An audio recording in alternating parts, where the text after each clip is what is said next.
Olá a todos do Hematolog, eu sou Juliana Dallagnol, sou médica hematologista do Hospital Israelita Albert Einstein e agora no mês de junho, no dia 19 de junho mais especificamente, é o dia de conscientização sobre o diagnóstico da anemia falciforme. Por isso, eu trouxe duas convidadas especiais, a doutora Karina Tosato, que é médica pesquisadora daqui do Hospital Israelita Albert Einstein e médica assistente da Faculdade de Medicina da Universidade de São Paulo, e a doutora Júlia Garcia, que é minha colega aqui do Hospital Israelita Albert Einstein na equipe de oncohematologia e também faz parte da equipe de suporte aos pacientes oncológicos, em especial dos pediátricos. Tá? O que a gente quer discutir aqui? A gente quer discutir algo que é muito comum da rotina dos pacientes com anemia falciforme e que tem, sobretudo, o manejo da crise vasoclusiva. Então, a gente sabe que esses pacientes chegam no pronto-socorro, em outras unidades que muitas vezes não é o hospital de referência, a unidade de referência do paciente, e são atendidos por colegas que não são da hematologia. Então, acho que a primeira coisa é, vocês recebem um telefonema, um contato telefônico, ou mesmo as dúvidas do que pedir, como diagnosticar, qual é o rastreio que eu tenho que fazer para esse paciente quando ele chega num pronto-socorro. Pode começar, Karina. Então, obrigada pelo convite, Juliana, é um prazer enorme estar aqui. Então, de fato, né, o paciente ele pode chegar em diversos lugares, não é apenas num serviço de hematologia, no serviço de referência que ele vai chegar com crise vasoclusiva, que é a complicação mais comum da doença falciforme. E aí, o que você vai fazer vai depender um pouco do que você tem disponível nessa unidade, né, até que tipo de recurso que você tem, se você consegue fazer um manejo inicial adequado ali, se vai precisar encaminhar. Mas, basicamente, eu acho que tem duas premissas, né, que são muito importantes. A primeira delas é que a gente precisa tirar a dor desse paciente. Então, lembrar sempre que esse paciente, ele vem pra gente com dor, né, e a gente sabe, são pacientes que eles já são mais resistentes à dor de base, porque eles têm dor, não necessariamente o tempo todo, mas dor é algo que faz parte da vida deles, então eles são considerados pacientes que são mais resistentes à dor, e quando eles vêm procurar o serviço dizendo, olha, seja uma dor crônica agudizada ou seja uma crise vasoclusiva, é porque, de fato, isso eles são incapazes de lidar com isso em casa, então isso os leva a procurar um serviço de saúde, né? A segunda premissa é que a conduta, ela precisa ser individualizada, respeitando uma série de condições daquele paciente. Então, por exemplo, manejo de analgésico vai levar em consideração o que esse paciente tomou em casa, o que ele toma de uso crônico, acho que a gente pode detalhar isso um pouco melhor depois, mas só para dar algumas linhas gerais, né?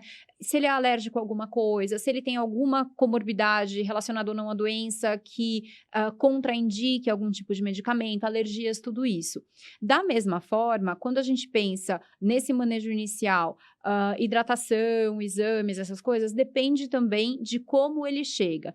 Então, basicamente, se a gente está desconfiando, a crise vasoclusiva, muitas vezes ela vem porque existe algo subjacente. Então, o paciente pode ter a crise vasoclusiva sem ter algo por trás, mas muitas vezes ela pode ser, por exemplo, um pródromo de uma infecção, ela pode estar associada à desidratação, então com mudança de tempo, por exemplo, a própria mudança de tempo, então, por exemplo, quando chega a onda de frio, o serviço lota de paciente com doença falciforme com crise vasoclusiva, né?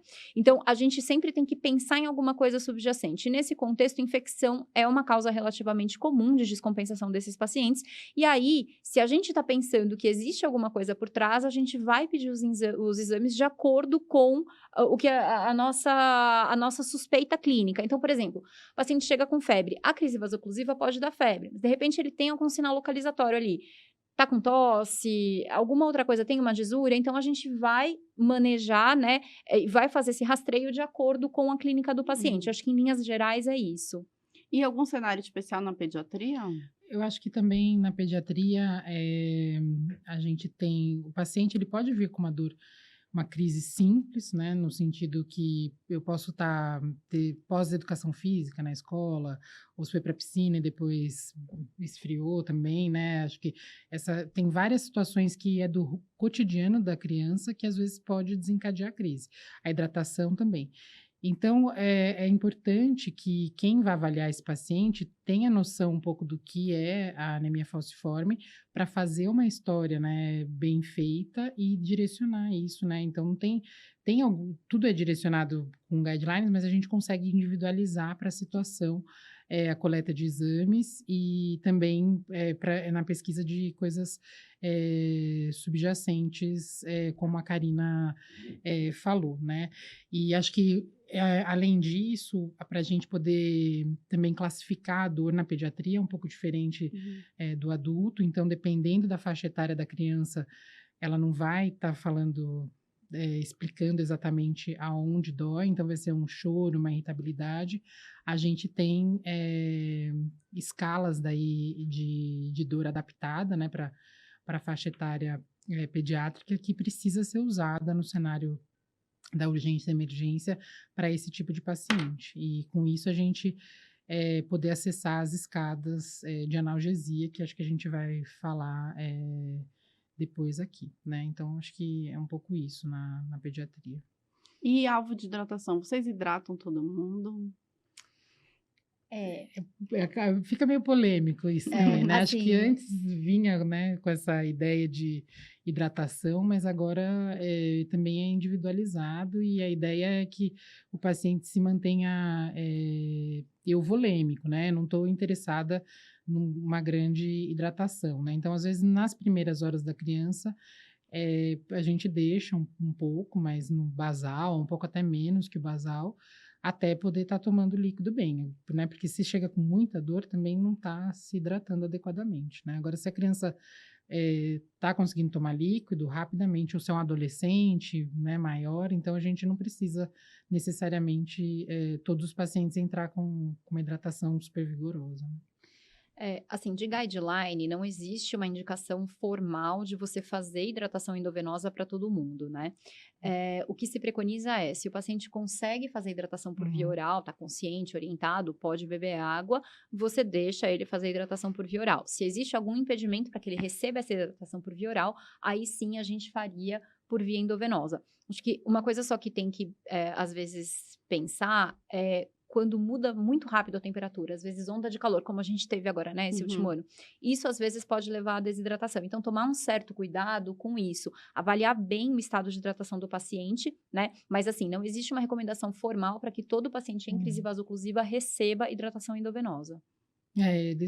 O pronto-socorro, quando eles entram em contato com a gente, já passa essa percepção no exame clínico, né? Se está desidratado de algum grau, daí a gente coloca a hidratação. Mas E como vocês orientam a graduação da dor?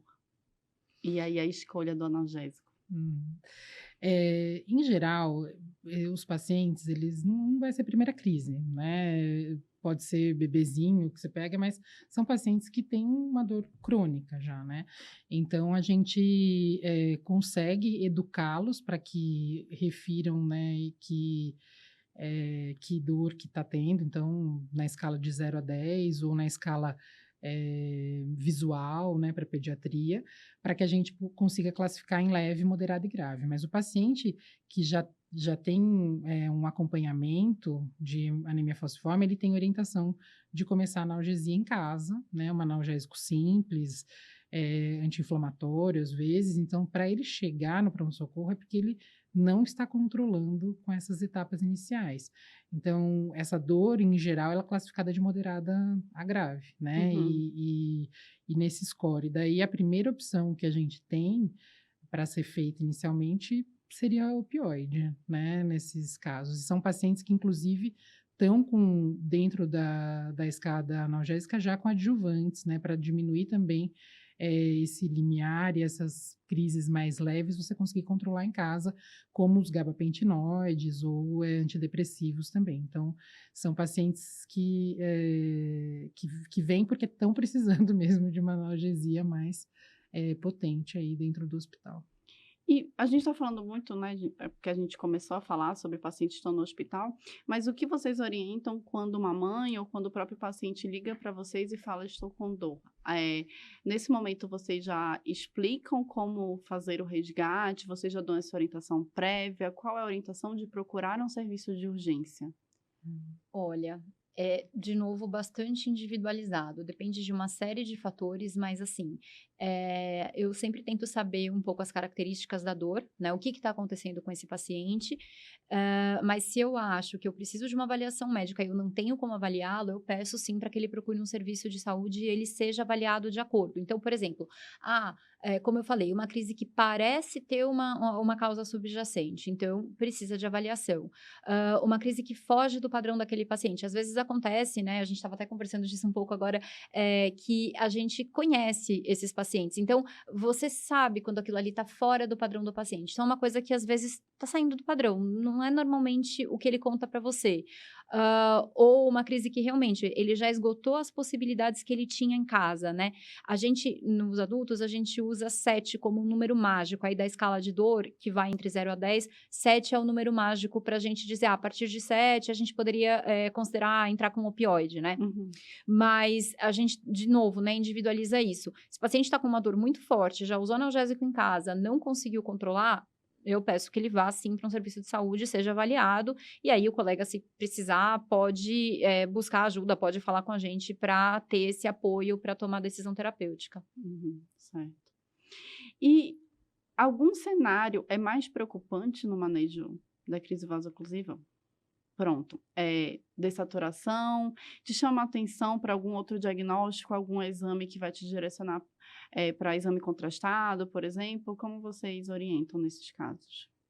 Acho que uma coisa que é muito importante de lembrar é a questão da síndrome torácica aguda, né? Então, a gente sabe, principalmente nos adultos, que existe uma relação documentada entre crise vasoclusiva e síndrome torácica aguda por uma questão aí de fisiopatologia. Uma das causas de síndrome torácica aguda pode ser desprendimento de êmbolo de gordura, né? Por conta da necrose medular que acontece na crise vasoclusiva. Então, a gente sempre tem que ficar de olho nisso.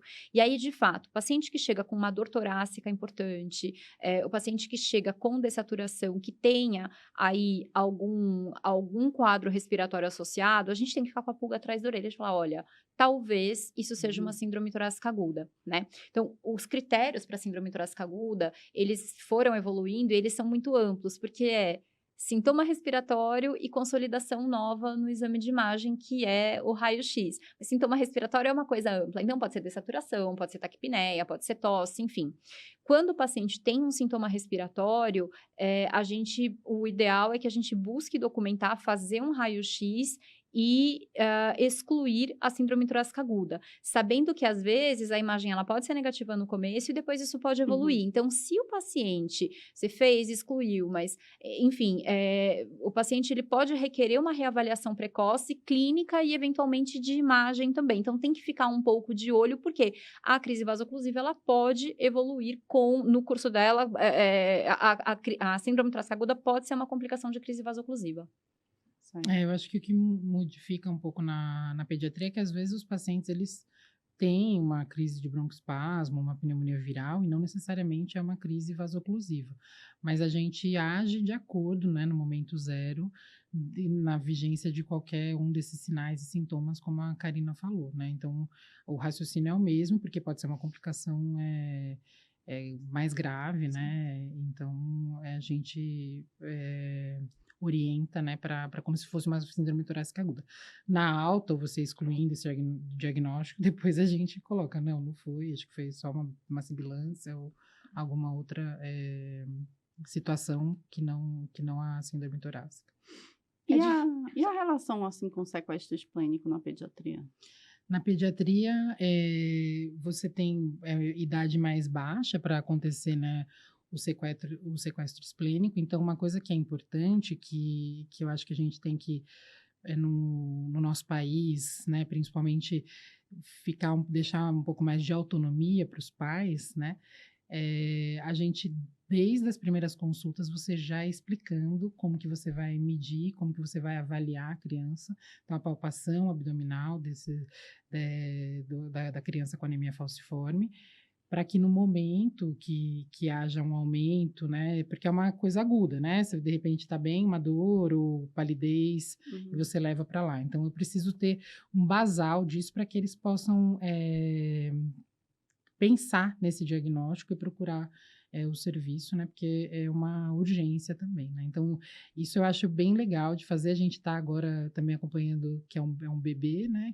Então, isso a gente já vem trabalhando com os familiares, né? Então, é uma coisa que precisa compartilhar com os pais sempre, para não ficar tão, assim, paternalista de você direcionar só o diagnóstico. Eles precisam perceber para chegar a tempo também.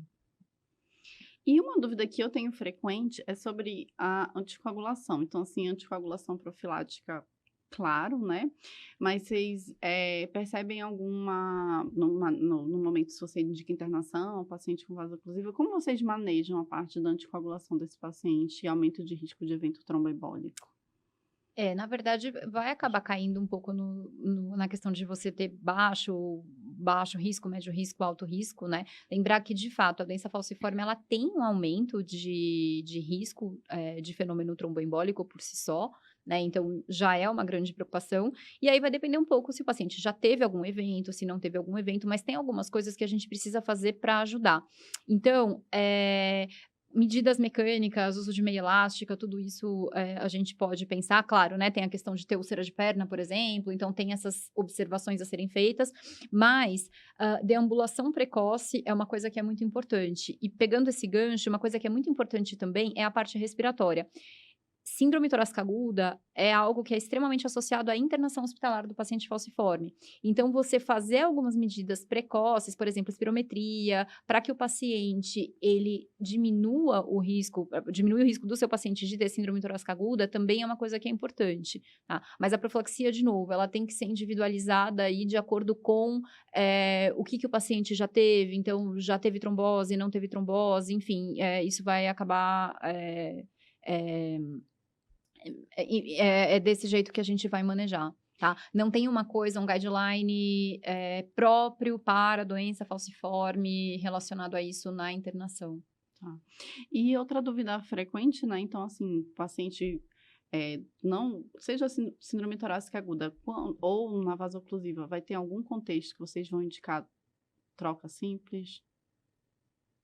Tá. Eritrocitoférese? Então, teoricamente também, o guideline ele fala que transfusão não é uma conduta para ser considerada na crise vasoclusiva isolada. Se você tem queda de hemoglobina por algum outro motivo, você deve considerar transfusão, mas o simples fato do paciente ter uma crise vasoclusiva não é uma indicação por si só de transfusão. Pelo menos em adultos é desse jeito que o guideline recomenda.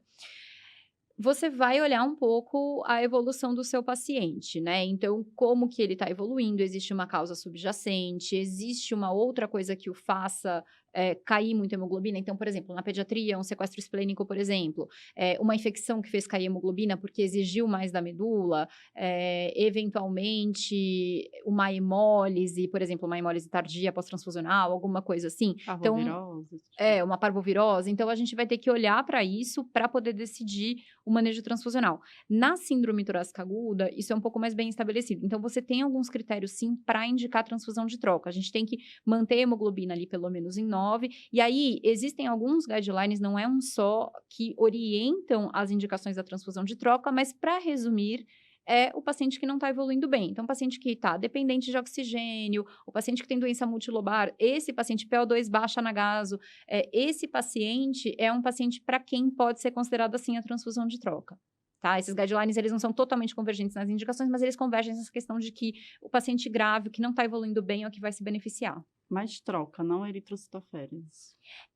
Você pode fazer a troca automatizada se você tiver ela disponível. O que acontece é que muitas vezes você não vai ter, existe uma questão de acesso à máquina, o próprio acesso venoso do paciente para fazer a eritrocitoférese, você precisa de acesso venoso calibroso ou de um acesso implantável, por exemplo, um acesso central, um catéter de diálise, algo assim. Então, o que pode limitar o uso do eritrocito nesse contexto é a questão tanto do acesso à máquina quanto do acesso venoso mesmo. E aí você vai fazer o que tiver disponível primeiro. Então, se o que você tem disponível é a troca manual, você vai lançar a mão da troca manual.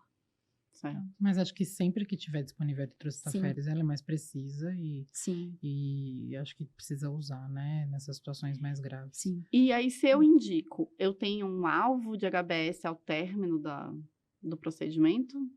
Para a síndrome torácica aguda, por exemplo, sendo um evento agudo, o alvo de HBS é de 30%. Certo.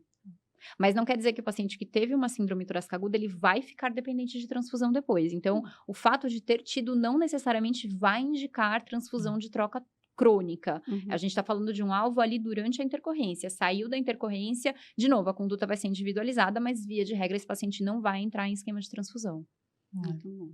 A gente deixa o corte de 8 na pediatria, assim, para poder fazer a troca simples, ou as transfusão simples ou a troca, né?